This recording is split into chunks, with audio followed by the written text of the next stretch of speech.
1 Minute English. In this 1 minute lesson, we are going to have a look at the differences between see, look, and watch. See is used for our general ability, whether it's on purpose or not.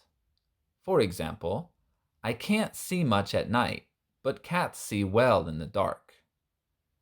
Look is to see something on purpose, and usually for a short time. We use look for telescopes, binoculars, and other devices with a scope. For example, the scientist looked into the microscope. Watch is used to look at something on purpose for a period of time. We often use watch for TV, film, theater, sports, and other events. For example, he likes to relax and watch TV every evening.